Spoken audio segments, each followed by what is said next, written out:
6월 모의고사에서 국영수 1등급 이과가 거의 사투리하다시피 수시 전략의 다양성이 필요하다는 거죠. 안녕하십니까. 에올 대표 변준환입니다. 에올은 교육 콘텐츠를 생산하는 회사로서 여러분들에게 앞으로 다양하고 유용한 정보를 전달해 드리도록 노력하겠습니다. 오늘은 고3 학생들이 특히 6월 모평을 보고 너무 혼란스럽고 특히 어떻게 해야 될지 몰라서 힘들어할 수 있는데요. 그와 관련된 오늘 정보를 전달해 드리도록 하겠습니다. 6월 모평 분석과 향후 수시 대비 전략에서 가장 중요한 점이 무엇일까요? 라고 했을 때 올해는 수능에서 문이과가 사실상 통합해서 선택형 수능을 본다는 거죠. 그런데 문제는 사실상 문이과가 분리되지 않았다는 점이에요. 그래서 분리되지 않은 상태에서 시험만 통합으로 보다 보니 여러 가지 문제점들이 발생하고 있죠. 먼저 첫 번째 특성이 문과의 몰락이 예상될 수 있다라는 점이 자꾸 신문기사에서 나오고 있는데요. 그와 관련된 내용이 어떤 것인지 한번 같이 분석을 해보고 어떻게 대비해야 될지, 또 이과 학생들은 나에게 어떤 영향이 올지를 한번 생각해 보도록 하겠습니다. 자, 6월 모평 분석을 한번 살펴보면요. 문과의 몰락에서 특히 문제는 여러분들 수학이죠. 수학. 그래서 1등급을 이과가 거의 싹쓸이하다시피 했죠. 문이과 비율은 보통 학생 비율이 45대 55예요. 그런데 문제는 국어 같은 경우에 1등급이 비율이 여러분들 20대 80 정도 되는 거죠. 20대 80. 자, 그렇다면 영어는요? 라고 했을 때요. 영어는 보통 여러분들 뭐예요? 네, 이렇게 생각할 수 있는데요. 영어 1등급의 수험생의 71%가 미적분 기하를 선택했으니까 이과 학생들이 가능성이 매우 높은 거죠. 정반대로 29%, 그러니까 약 30% 정도만이 확통이니까 이쪽은 문과 학생들이 될 가능성이 높은 거죠. 즉 국어는 2대 8, 영어는 보통 3대 7 정도, 국어는 2대 8, 영어는 3대 7 정도로 여러분들 학생 수의 비율에 비해서 훨씬 더 이과 학생들의 1등급 비율이 높은 거죠. 중요한 건 수학이에요. 수학에서 미적분 기하를 선택한 학생들이 수능 1등급을 맞을 차지하는 확률이 무려 95.5%예요. 그러니까 거의 96%에 가까운 거죠. 그렇죠? 반올림했을 때 문과 학생들이 선택하는 주로 확통은 4.49%, 그러니까 4% 정도예요. 그럼 무슨 말이에요? 네, 거의 수학의 1등급은 이과, 미적과 기하를 선택한 학생들이 거의 다 가져갔다, 이렇게 생각하시면 될 것 같아요. 문과 학생들이 여러분들 확통을 가지고 1등급을 맞을 확률은 여러분들 뭐예요? 4.49% 밖에 안 되니까 전통적으로 여러분들 문과에서 1등급을 맞던 학생들도 여러분들 1등급을 맞기가 어려워졌다는 내용이 되겠죠. 자, 실제로 여러분들 문과 수학에서 문과 학생들이 수학에서 확통을 통해서 1등급을 충족하긴 대단히 어려워요. 아까 보통 몇 퍼센트 수준이라 그랬죠? 4.49%라고 했었죠. 그렇죠? 1등급은 여러분들 수학 1등급은 4%인데, 즉 그 안에서 문과 확통을 선택한 학생들이 1등급을 맞을 확률은 다시 4% 내외니까 4 곱하기 4 했을 때 0.18%가 돼요. 결국 문과 학생들이 수능이나 또는 모의고사에서 수능 1등급을 맞을 확률은 0.18%에 지나지 않는다라고 생각할 수 있어요. 거꾸로 내가 수학에서 확통을 통해서 문과에서 1등급을 맞았다라고 생각하시면 여러분들은 엄청나게 높은 비율, 0.18% 안에 들어갔으니까 정시에서 대단히 유리한 위치를 차지하게 됐다라고 생각할 수 있는 거죠. 자, 따라서 선생님 그러면 저는 문과니까 너무 불리한 거 아니에요? 라고 했을 때 여러분들 문과를 지원한 학생들이 동시에 성적이 하락하기 때문에 정시 지원에서는 아무런 문제가 안 돼요. 그렇죠? 정시에서는 보통 같은 계열끼리 경쟁을 하고 이미 문과와 이과를 대학에서 선택 과목으로 분리를 해놨어요. 특히 이과를 지원할 때는 미적기와 과탐을 선택하지 않으면 지원할 수 없게 되어 있기 때문에 사실상 여러분들 문이과가 설정돼 있고, 따라서 성적이 이과에 밀려서 하락했다 할지라도 전체적으로 성적이 하락한 범주 안에 들어가기 때문에 문제가 되지 않아요. 다만 특성이 있죠. 선생님, 교차 지원을 하면 어떻게 해요? 네, 그 가능성이 있죠. 자연계열의 학생의 경우 미적분 기하를 선택한 경우에 교차 지원 시에 확통을 선택한 학생보다 훨씬 유리할 수 있죠. 그렇죠. 네. 그러나 문제는 이런 거예요. 미적 기하를 선택한 1, 2등급의 이과 상위권 학생들이, 그러니까 여러분들 서울권에 이공계를 지원할 수 있는 학생들이 굳이 왜 이과 지원을 포기하고 문과 상위권 교차 지원을 하겠느냐, 그 가능성은 크지 않다는 거예요. 있다 할지라도 매우 극소수일 것이다. 영향이 매우 미미할 것이다. 따라서 문과 학생들이 내가 수학의 1등급을 늘 맞다가 이제 1등급을 못 받게 됐으니까 정시에서 지원이 어려울 거 아닌가요? 라고 생각하실 이유는 없어요. 전혀 정시에서 불리함이 없다는 거죠. 그러면 선생님, 문제는 뭐예요? 라고 했을 때 수시 지원인 거예요. 일단 모평 분석이 끝난 다음에 수시에서 어떤 영향이 올지를 간단히 정리해 볼게요. 자, 6월 모평에서 아까 국어는 어느 정도였죠? 문이과 1등급이? 맞아요. 이과가 거의 8을 차지했고 문과는 2밖에 차지하지 못했었죠. 그렇죠? 네. 이과 1등급이 80%를 1등급이 차지한다는 소리는 의치한 여러분들 아이들이 또는 약대를 지원한 아이들이 상위권 학생들이 전부 다 이공계 쪽에 있기 때문에 나타난 현상이에요.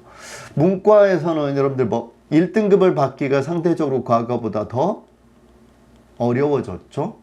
따라서 정시에서 문제가 없지만 수시에서 혹시 여러분들 1등급을 못 받고 2등급조차 밀리게 되면 여러분들 최저 기준을 충족하지 못할 가능성이 있다.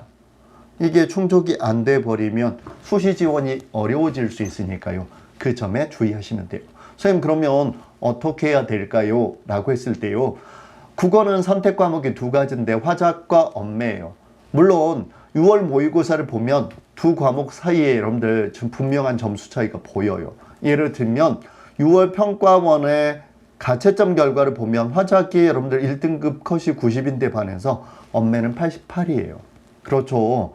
결국 무슨 말이에요? 언매가 조금 더 어려웠다는 거고, 표점 차이도 여러분들 2점 차이가 나죠. 실제로 2점이면 선생님 너무 작은 거 아니에요? 네, 정시에서는 큰 점수예요. 따라서 6평 이후에 여러분들 1, 2등급의 상위권 학생들이 여러분들 일부 화작보다는 언매로 넘어가서 조금 더 성적의 우위를 점하려고 과목을 바꾸는 경우도 있을 수 있다는 거예요. 왜냐하면 지금까지 여러분들 뭐예요? 네, 그런 패턴들이 3월, 4월, 6월까지 나타났기 때문에. 다만 여러분들 특성이 있어요. 어떤 특성이 있냐면요. 국어에서 선택 과목의 이런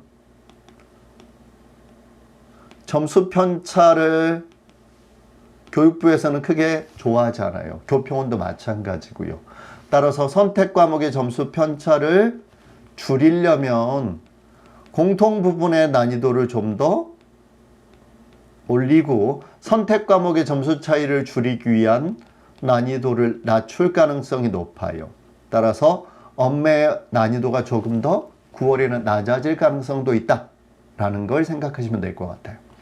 수학은 아까 말씀드렸듯이 수학 수능 최저 등급의 최저 충족의 최대 변수가 되고, 인문계 문과 계열을 지원할 학생들의 여러분들 1등급을 충족할 비율은 0.18%밖에 안 된다 그랬죠. 그러니까 사실상 대단히 어려워요. 1%도 채 안 되는 거죠. 따라서 체감 난이도가 매우 높게 느껴질 텐데 그 이유는 바로 여러분들 뭐예요? 선택이 아니라 공통수학의 난이도가 급격히 상승했기 때문이에요.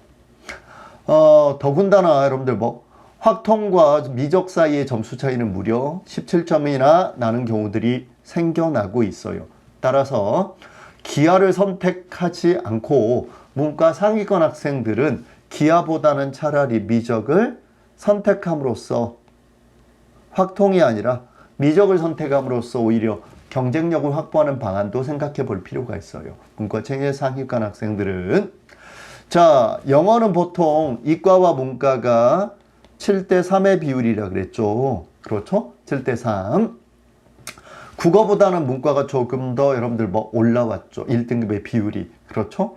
자, 영어는 올해 특성이 있어요. 어떤 특성이 있어요? 모든 지문에 EBS 비연계 출제가 돼요.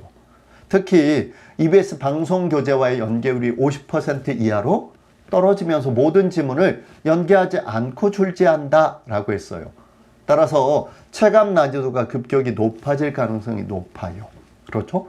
실제로 6월 모평의 결과를 보면 영어는 여러분들 뭐 절대평가였음에도 불구하고 평년에 1등급을 맞는 학생들이 12%에서 13% 정도였는데 6월에서는 그거의 딱 절반인 5%에서 6%였어요.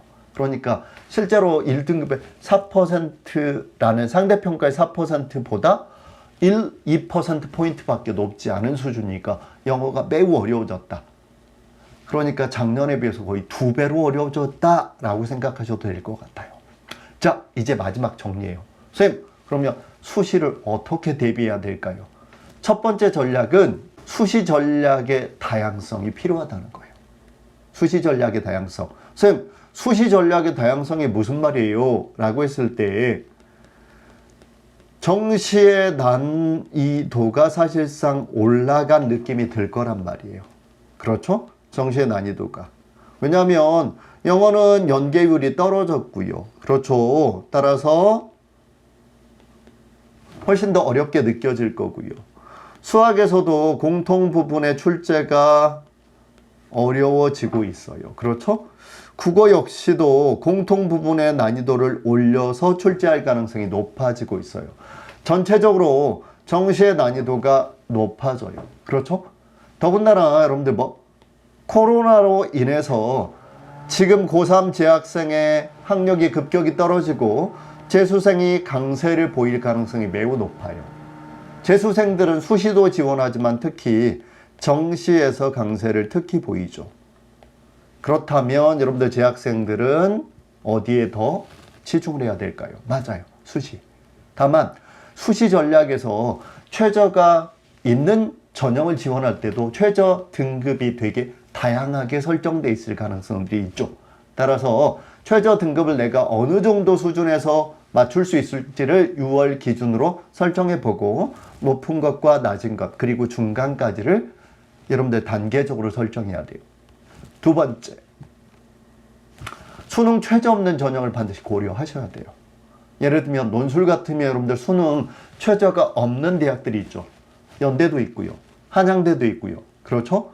인하대도 있고요. 이런 다양한 대학들, 최저가 없는 대학들을 여러분들 뭐 수시 지원에서 반드시 고려하셔야 돼요.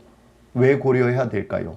예를 들면 정시에서 난이도가 높아져서 여러분들 급격히 내가 예상했던 점수보다 덜 나왔을 때 전혀 지원이 안 될 수도 있잖아요. 그러면 재수나 삼수로 가게 돼요. 따라서 이런 문제를 해결하기 위해서는 마지막에 보험을 수능 최저가 없는 전형을 하나쯤은 여러분들 뭐 수시 6개 전형 지원 중에 하나쯤은 걸어 놓으셔야 돼요. 그래야 내가 수능에서 혹시 평소 실력보다 안 나왔다라고 할지라도 그거에 대한 보험을 걸 수가 있게 되겠죠. 따라서 지금부터라도 여러분들 혹시 자기가 다 수능 최저가 만족시킬 수 있는 자신감이 있다면 상관없겠지만 혹시 점수 편차가 큰 학생이다 라고 했을 때는 교과 그리고 종합 논술에서 수능 최저가 없는 전형쯤을 하나 찾아서 반드시 보험으로 걸어 두시라고 말씀드리고 싶습니다.